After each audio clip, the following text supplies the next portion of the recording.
A steel rod of length 3 meter and cross-sectional area 1 meter square is acted upon by forces shown in figure. Determine the elongation of the length BC of the bar. Take y is equal to 2 into 10 power 11 Newton per meter square. Solution.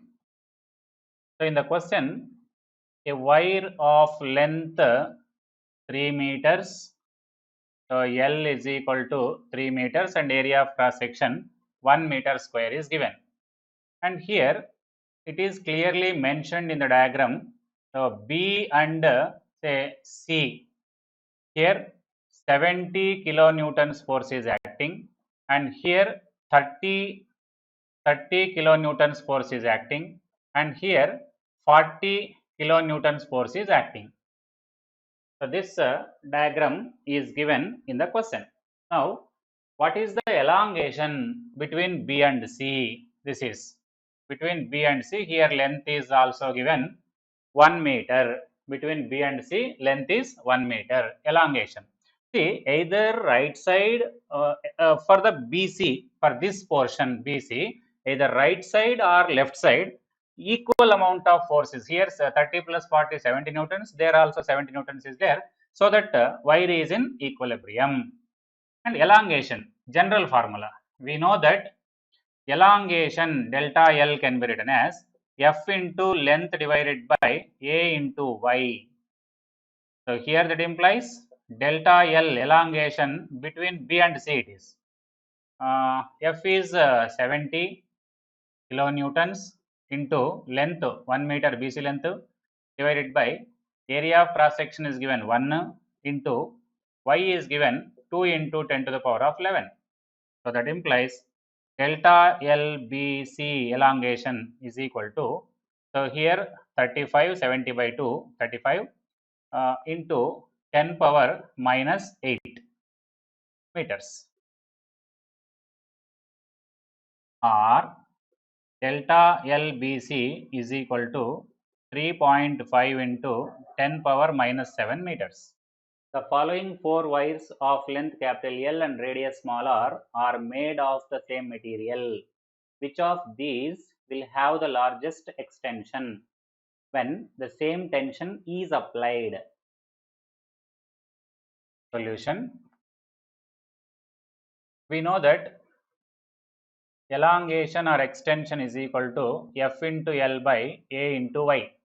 Is clearly mentioned in the question. F is the same for all 4 wires, and they are made with same materials, therefore F and Y are constants. So that implies you can write it as E is directly proportional to L divided by A further can be written as pi r square, pi constant.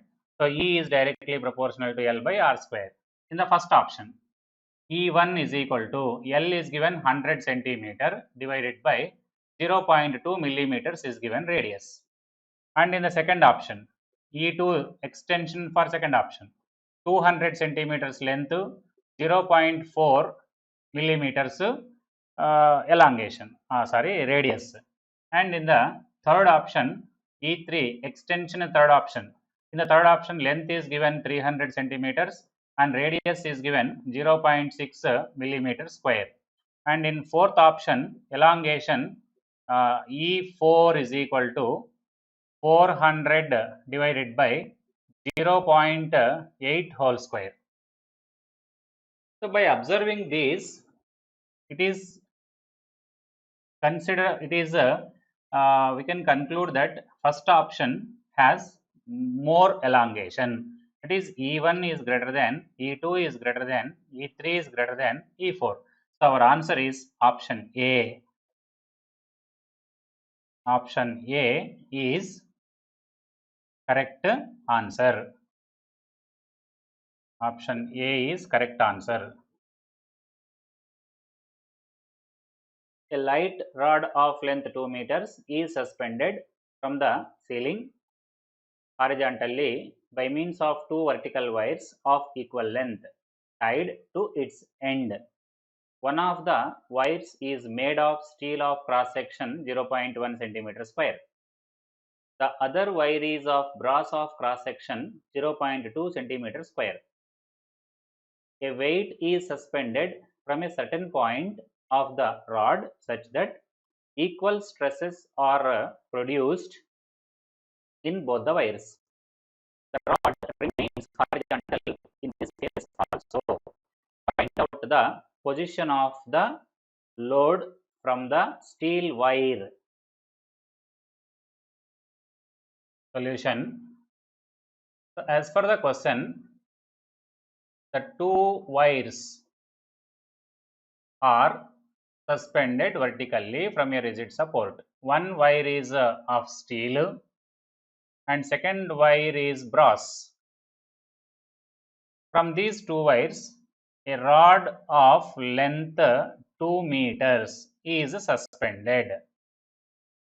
At a particular distance from steel wire, let us assume that x, a load is attached to the steel wire. Even though if the load is attached to the steel wire is still horizontal and tensions to have the tensions, let us assume that here T1 and T2 to have the same tensions are still after suspending the weight, if the rod is horizontal, let us imagine that when a load is suspended at a distance x from the steel wire, the rod still is in horizontal. The remaining distance is 2 minus x from the brass wire. We know that stress is equal to T by A, force divided by area. Or same stress are developed in both the ways. Therefore, T1 by A1 for steel is equal to T2 by A2 as per the question. Or that implies, so T1 divided by T2 is equal to A1 divided by A2. A1, A2 given in the question. So T1 by T2 is equal to A1 is given 0.1 and A2 is given 0.2, that is 1 by 2. Or that implies, I can write here, so that implies T1 is equal to T2 by 2, T2 divided by 2. Now for equilibrium, system equilibrium, two types. For translational equilibrium, for linear equilibrium, total downward force must be equal to total upward force. That is, downward force is weight mg, upward force is equal to T1 plus T2. If T1 value is substituting there, so mg is equal to T2 by 2 plus T2, that is equal to 3T2 by 2. Let us assume it is equation 1.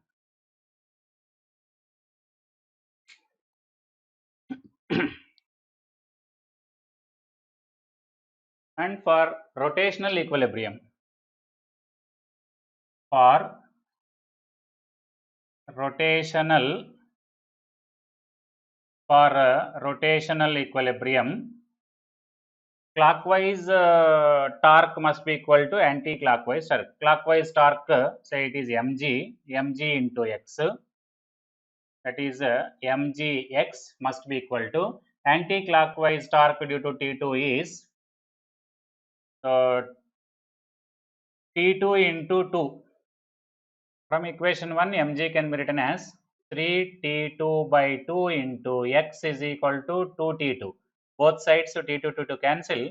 So x is equal to 4 by 3 meters. That is, when a load is suspended at a distance 4 by 3 meters from steel wire, horizontal rod still be horizontal and same stresses are developed in both the wires. A uniform ring of radius capital M of outside radius small r2 is fitted tightly with a soft shaft of radius r1. If the shaft is rotated with a constant angular acceleration alpha about its axis, the moment of the elastic force in the ring about the axis of rotation is. Solution. As per the question, a uniform ring of outer radius r2 and inner radius r1 is given.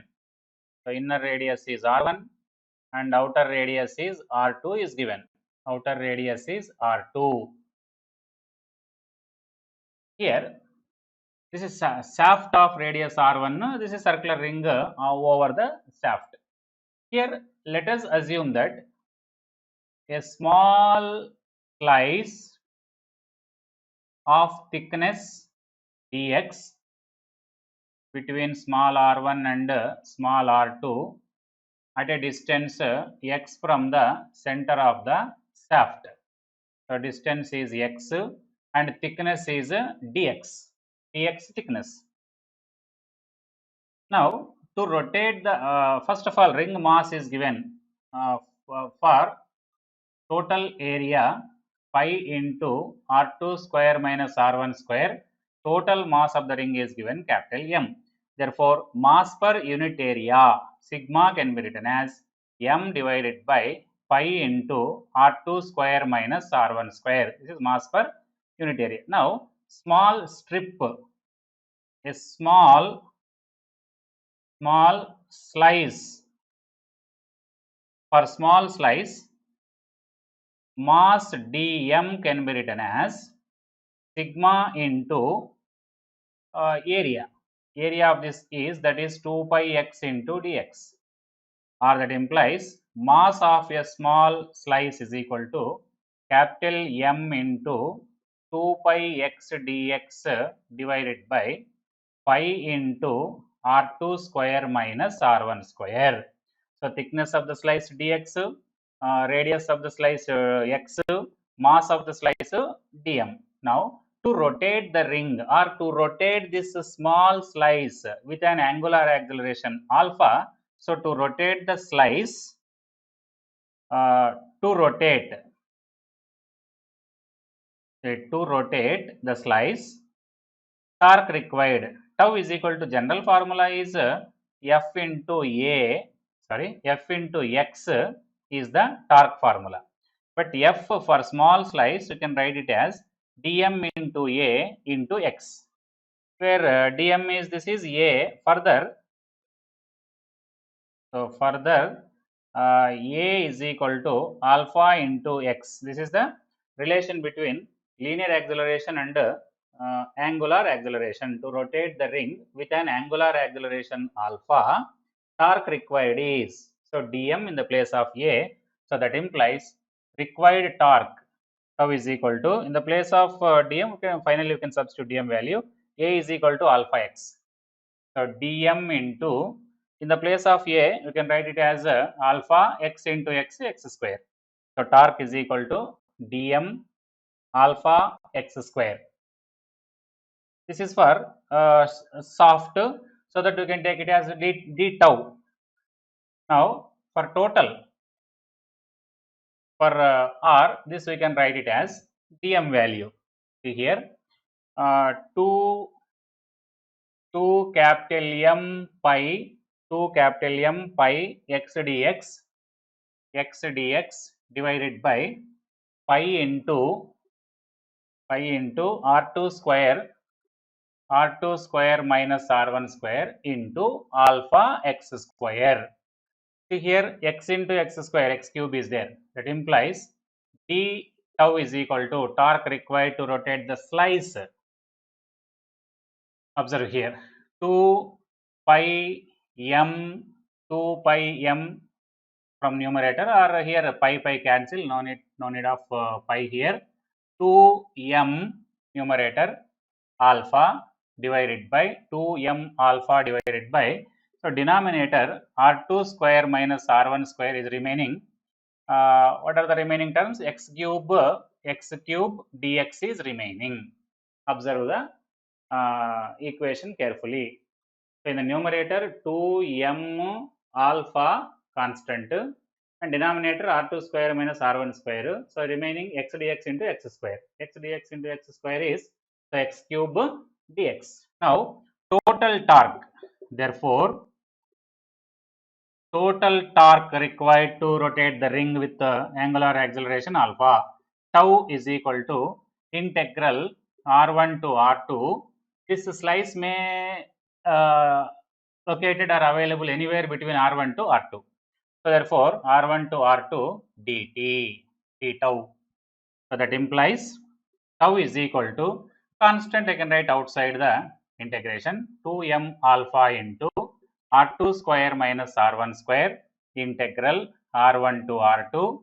So what is remaining here? X cube dx remaining. We know that x cube dx is equal to x to the power of 4 by 4. So that implies tau is equal to 2m alpha by 4. I can write outside 4 into R2 square minus R1 square into what is remaining here? X to the power of 4 limits R1 to R2. So that is equal to 2 2s are 4 cancel. So m alpha divided by 2 into R2 square minus R1 square into upper limit R2 to the power of 4 minus R1 to the power of 4. A wire of length 2L and radius small r is stretched between A and B if Y is the Young's modulus of the wire and it is stretched like A, C, B, then the tension in the wire will be T is very less than to 2L. Solution. We know that tau torque is equal to Y A delta L by L, torque or force according to Young's modulus. And in this case, a diagram is given. A wire of length L is fixed between A and B, and when it is stretched up to C, so this is D, small d it is C. What is the total tension to stretch this wire to C? So this is, we assume that this is L, total elongation is 2L. So that is 2L can be written as 2 into square root of, see, this is capital L, this is capital L, this is capital L, D, 90 degrees, Pythagoras theorem. According to Pythagoras theorem, so we can write it as total elongation is 2 into square root of L square plus D square. Therefore, delta L in the diagram is equal to final length of the wire minus initial length. So this small l plus small l is the final length 2L. So that is 2 into L is equal to square root of L square plus D square according to Pythagoras theorem. So increase in length delta L is equal to final length minus initial length. This can be written as 2 into L square plus D square whole to the power of 1 by 2 minus 2L.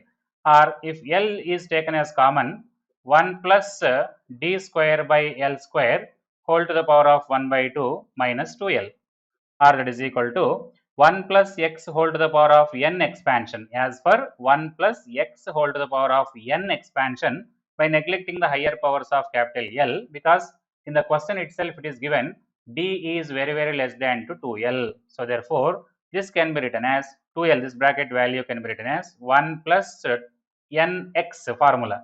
N is 1 by 2, that is D square by 2L square minus 2L as it is. Now, if you can write this 2L into the bracket, so that implies elongation delta L is equal to, say, 2L plus 2L into D square by 2L square. 2L cancel, 1L remaining. So that is D square by L minus 2L. Now, plus 2L minus 2L cancel, that implies delta L is equal to D square by L. Therefore, tension required, tension or force required, tension required is YA delta L is equal to D square by L, I can write L later, and total length is 2L, 2L into L, that is 2L square, or T can also be written as Y pi r square D square by 2L square.